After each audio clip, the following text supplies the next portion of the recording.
갑니다. 이제 또 새로운 가가 시작되는데요. 선행에 관해서 우리가 그렇게 살펴보겠습니다. 영어로 이제 선행이다 이러면 영어로는 꼭 이렇게 정해져 있어요. good works 이렇게 해서 선행이라고 그렇게 표현합니다. 라틴어로는 이제 보나 오페라 그런 말 쓰는데 오페라란 말이 일이란 뜻이거든요. 본래 보나는 좋다. 이제. 우리가 신앙생활 할 때 꼭 두 가지를 구별해야 돼요. 이 두 가지를 조건과 열매. 조건과 열매. 자, 부모님은 조건이에요. 우리 열매예요. 자녀들은 offspring, 소산이죠. 소산. 우리는 부모들은 source, origin, 이제 기원이라면 마찬가지예요.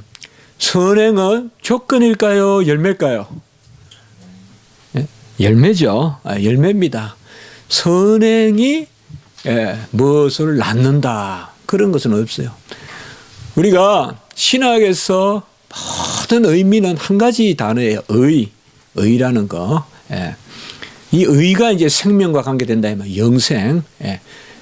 혹은 이제 공로. 내 의. 우리 로마서 특별히 이제 3장, 1장 이럴 때 보면 하나님의 의가 이렇게 나오잖아요. 이 의라는 것은 오직 그리스도의 의밖에 없어요. 분명하고 이것에 어김이 없어야 돼요. 우리는 오직 예수 그리스도의 의밖에 없어요. 구원의 의미 있는 의는 다른 의는 없어요. 그 의의 조건은 오직 예수 그리스도의 의, 예수 그리스도의 공로예요. 그래서 우리 편에서는 아무 조건이 없어요. 우리 편에서는 unconditional, 우리 편에서는 조건 없는 무조건적인, 그래서 unconditional, 우리는 무조건적 구원이다.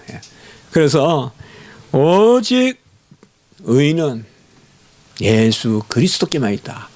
우리가 이렇게 말을 쉽게 하면서도 실제로 많은 우리가 알다시피 로마 캐톨릭이나 또 알미니안이라든지 어떻게 보면 우리가 이제 그 신학자 워필드라는 분이 있는데 그분이 구원의 계획이라는 책에서 그동안 기독교에 있었던 모든 교파들을 쫙 정리를 했어요. 정리를 했는데 마지막 우리가 속한 있는 데가 개혁교회예요. 리폼드인데 개혁교회가 정말 이 큰 지도 가운데 마지막 저 독도같이 그냥 구석에 하나 있지. 이것만 뭘 인정하느냐. 무조건적 구원을 인정하는 거예요. 무조건적. 나머지 전부 나는 컨디셔널이에요. 그 컨디셔널이라고 할 때 뭘 컨디셔널로 하느냐. 바로 사람의 선행을 컨디셔널 한다는 거예요. 다른 교단은. 그래서 우리가 한국에서 우리가 이렇게 자라서 신앙생활 할 때는 한국에서는 장로교든 감리교든 성결교든 뭐 침례교는 좀 많이 약하지만은 그래도 한국 토양이 그래요. 우리는 거의 다 한국 신앙은 저도 뭐 저번에 부활절 할 때 또 부활절 설교문 저 기초 쓰고 그럴 때 제가 말씀드렸지만은 만나보면 다 우리 교단의 신학이 스탠다드예요. 그분들이 그렇게 생각해요. 그리고 누가 그렇게 이야기도 안 하는데 마치 그냥 무슨 조금 그거 같이 거의 그냥 말씀을 나누다 보면 아니 우리도 본래 그 합동체 그쪽 백그라운드에서 우리 어릴 때 신앙생활 하다가 뭐 이런 식의 주로 그런 대화가들이 많아요. 뭐 이건 뭐 제가 무슨 좀 이렇게 뭐 우리 쪽에 뭐 좀 그런 말이 아니라 그냥 우리나라 그 형편이 그래요. 미국서도 뭐 제세례파, 감리교, 침례교 이렇게 많이 있지만 루터교조차도 그래도 보면 그 장로교 정신이 강한 부분이 많거든요. 왜냐하면 성경을 꼼꼼히 읽어보면 정말 애누리 없이 우리가 자기 자신을 내려놓고 부인하란 말은 성경에 나오잖아요. 우리가 매일 그 16장 24절에 그리고 디모데 후서 2장 13절 읽어보면 나오잖아요. 우리가 부인할 건 우리 자신이거든요. 우리를 부인하고 읽어보면 맞거든요. 이 개혁 교리가 맞아요. 전적 은혜다. 그래서 선행은 공로가 아니라 조건이 아니라 열매다. 이걸 분명히 아셔야 돼요.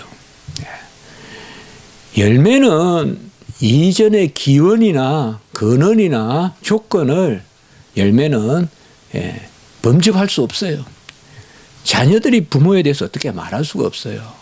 나를 이렇게 낳지요라고 말할 수 없다 이 말이에요. 그건 마찬가지예요. 그래서 그것만 우리가 가장 먼저 알아야 될 것은, 그러니까 선행이 없어도 된다는 건 아니에요. 바로 행함이 없는 믿음은 죽은 거라라고 할 때 야고보서에서 그때 행함은 조건이 아니다 뭐다? 열매다 이 말이에요. 열매. 그걸 아시면 돼요. 그래서 그러면 금방 우리는 어떻게 해석해야 될까요? 조건으로 읽으면 안 된단 말이에요. 선행을 조건으로 하는 믿음만이 참 믿음이다. 이렇게 말하면 안 된다 이 말이에요. 믿음이 있는데 열매로서 선행이 나타나지 않을 때 역으로 그 믿음을 봤을 때 그 믿음이 참되겠냐. 이렇게 우리가 접근해야 되는 거예요. 역으로. 그래서 오히려 전적인 은혜를 뜻하는 거예요. 하나님이 우리를 구원하셨을 때는 단지 생명만 살릴 뿐만 아니라 우리가 자주 그렇게 나누잖아요. 생활도 변화시켜 준다 이 말이죠. 그래서 구원받은 사람에게 열매가 드러난다는 것을 오히려 강조해서 구원이 전적 은혜라는 것을 오히려 야고보스가 이야기한다면, 이걸 칼빈은 간파했고 루터는 그렇지 않다고 봐서 야고보스를 아예 성경으로 취급도 안 했단 말이에요. 루터는요. 루터가 다 그런 영역에서 크게 실수를 했다 이 말이에요. 그래서 오늘 보면 한번 일단 내용, 선행이라는 거예요. 선행. 자, 같이 한번 읽어봅니다. 시작. 선행은 오직 하나님이 거룩한 말씀으로 명령하신 것에 따름이요 사람의 명목적 열심이라 어떤 좋은 구실로부터 나오는 것이 아니다. 선행이다 이라면 우리가 이제 이런 용어들, 성경적 용어들은 좀 정의를 좀 할 필요가 있는데요. 이미 제가 열매다라고 이야기했고, 선행은 분명히 이것에 대한 행동이다. 그게 뭐냐 하면 오늘 여기서는 하나님의 명령에, 하나님의 명령에 순종하는 거예요. 그러니까 저는 이제 그냥 여기도 있는 거로 따릅니다 이렇게 썼어요. 이때는 따른다는 거예요. 따르는 것 이렇게 하면 돼요. 순종하는 거. 그래서 하나님의 명령 곧 거룩한 말씀. 그래서 우리가 주로 구약으로 말하면 율법에 계시된 하나님의 뜻. 같이 합시다. 율법에 계시된 하나님의 뜻. 율법에 계시된 하나님의 뜻. 혹은 말씀의 명령. 이렇게 우리가 볼 수가 있어요. 그러니까 우리가 말씀이라는 것을 항상 많은 것 중에 하나라고 생각하면 안 돼요. 말씀은 전인격적으로 우리에게 역사하는 거예요. 하나님이. 그래서 믿음은 들음으로, 들음은 말씀으로, 말씀은 그리스도로 인하고 그리스도의 말씀을 들음으로 그렇게 되는 거거든요. 그래서 먼저 여기서 오늘 전곡을 찌르는 것은 선행은 내가 대의 명분을 가지고 오늘 후반부에 보면 어떤 좋은 구실이 이게 대의 명분이거든요. 나의 대의 명분으로 이게 아니다 이 말이에요.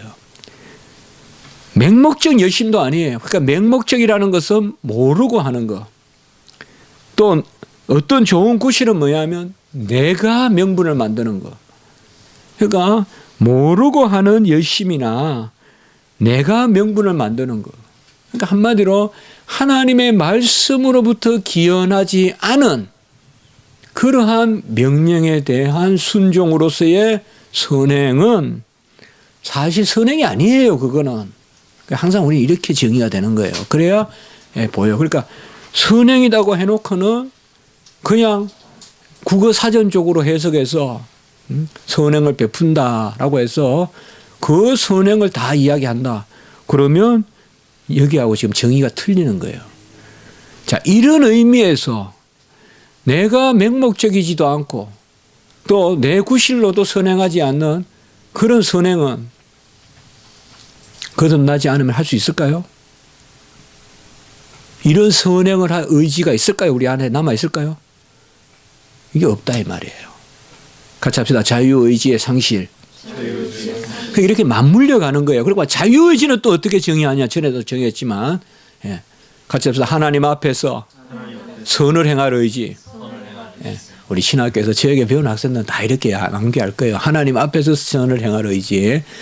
바로 하나님의 중심을 보기 때문에 중심으로 선을 행할 의지. 그렇게 보면 상실이에요. 왜요? 중심이 거듭나지 않으면 선을 행할 의지가 없어요. 하나님이. 결과적으로 딱 하는 거예요. 그러니까 자꾸 우리가 그래도 선행을 행할 의지가 남아있지 않습니까? 안 하면 그거는 국어사전적인 정의란 말이에요.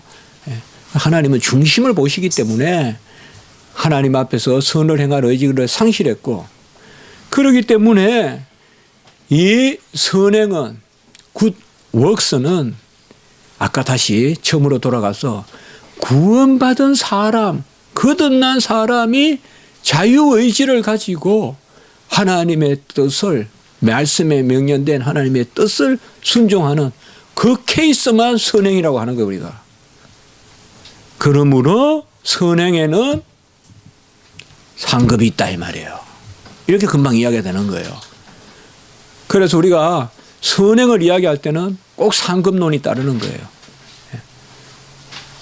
같이 합시다. 선행에는 상급이 있다. 이러면 이런 선행은 뭔가 하면 하나님 보시기에 중심이 동하는 선행이다 이 말이에요. 쉽게 말하면 거듭난 사람이 하나님의 말씀에 순종하는 거, 이게 선행이에요.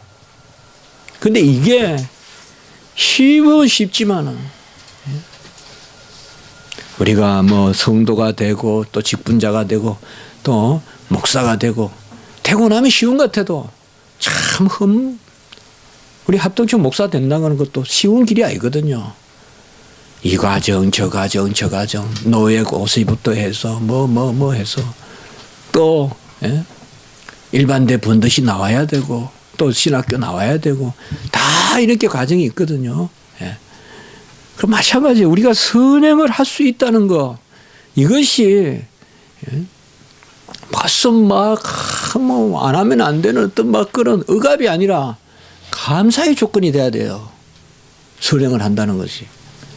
그리고 선행은 이미 하나님의 은혜 가운데, 아까 말씀드렸지만은 오직 의는 예수 그리스도께 있고, 이 의는 구원의 전 과정에 미친다 이 말. 같이 합시다. 구원의 전 과정에 역사하는 의. 구원의 전 과정에 역사하는 의. 구원의 전 과정 혹은 전체 과정. 저는 그냥 전체라기보다 전이라고 하는데, 제가 전이라고 하는 것은 참 인격적인 이야기를 하는 거예요. 구원의 전 과정에 역사하는 의. 그것을 땅 잊혀주는 게 칭이고, 그것이 작용하는 게 성화란 말이에요. 그 작용의 열매가 선행이에요. 역시 우리가 이런 경우에도 담대함 또 고백을 가지고 나가는 것입니다. 사실상 우리가 이 선행이라는 것이 참 눈물 나도록 아름다운 일이에요. 저는 개인적으로 하나님 말씀에 순종한다, 여기에 다 들어있어요. 말씀대로 산다, 여기에 다 들어있다고요. 기독교의 모든 것이. 경건도 들어있고 칭의도 들어있고 성화도 들어있고 영광 올려는 것도 들어있고 다 들어있어요, 사실. 그러니까 말씀대로 사는 거, 그거 이상의 가치를 안 찾는 거예요. 그것에서 지상의 의미를 찾는 거예요. 말씀대로 산다는 거. 이게 무슨 율법주의 그런 차원이 아니란 말이에요. 이미 우리가 말씀드렸지만. 선행이 마지 못해서 할 수 없어서 그런 개념이면 처음부터는 선행도 아니에요. 이미 하나님이 하시는 일이기 때문에. 자, 해봅시다. 선행에는 상급이 따르고, 선행이 은혜이므로 상급도 은혜다. 그래서 어거스틴 이후로 상급도 은혜다. 크리소스톰도 그런 이야기 좀 했지만 어거스틴이 전적으로 그런 이야기 했습니다.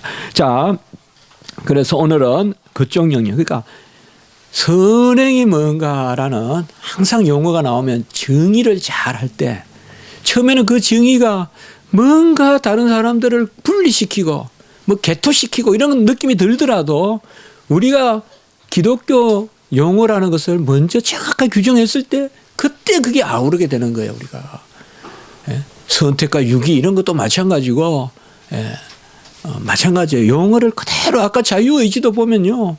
마치 그냥 의지라는 것을 국어사전적으로 써야지 여러 사람들을 아우르고 그게 무슨 인본주의, 그게 무슨 휴머니즘이고 그게 박애주의자고 그렇지만은 거기에는 생명이 없는 거예요. 그것만이 자유의지라고 규정해 놓고 그때 하나님의 은혜를 구하게 되고 그렇게 되거든요. 자, 신명기 12장 32절. 예. 아주 요절이에요. 12장 32절 시작. 내가 너희에게 명령하는 이 모든 말을 너희로 지켜 행하고 그것에 가감하지 말지니라. 그러니까 이 모든 말씀에 대한 예예요, 한마디로. 예스예요.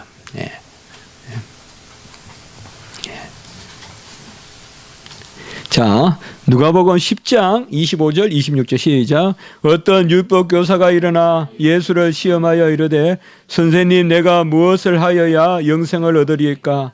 예수께서 이르시되 율법에 무엇이라 기록되었으며 내가 어떻게 읽느냐? 왜 제가 이 구절을 이렇게 썼는가 하면 말씀에 내가 어떻게 해야지 영생에 이릅니까 하니까 말씀에 어떻게 기록되어 있냐? 주님은 이렇게 어떻게 보면 우회적인 답을 하시는데 달리 말하면 말씀대로 해라 이 말이지. 말씀대로 기록된 말씀대로 같이 합시다. 오직 기록된 말씀대로.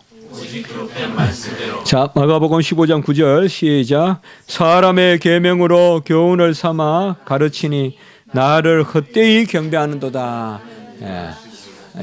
아까 저하고 좀 틀립니까? 여러분들 마태복음 15장 9절 맞아요 지금? 사람의 계명으로 맞습니까? 바로 아까 말씀드렸죠. 자의적인 그런 순종이 아니다. 내가 대의 명분을 정해놓고는 이렇게 해야 안 되겠나?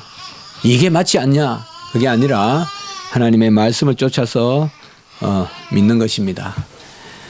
어쨌든 우리는 모든 게 은혜라 할 때 가장 윤리적이 됩니다. 뭐 유토피아란 말은 기독교적 용어는 아니겠지만은 이 땅에서 유토피아는 있을 수 없어요. 그건 우리 기독교적인 그런 건 아니지만은 그래도 이 땅에서 우리가 하나님의 은혜의 나라가 맛볼 수 있다면 그것은 내가 한 것이 없다 그래야 돼요. 선행도 내가 하는 것이 아니라고 할 때 그때 비로소 윤리가 있는 거예요. 벌써 내가 열심히 해서 뭘 했다고 할 때는 그것은 저급한 윤리밖에 안 돼요. 결국은 전쟁밖에 없어요. 내가 한 게 아니라고 할 때 그때 비로소 윤리적이 되는 거예요, 사람은. 자, 오늘은 여기까지 하고 오후 예배 드리도록 하겠습니다.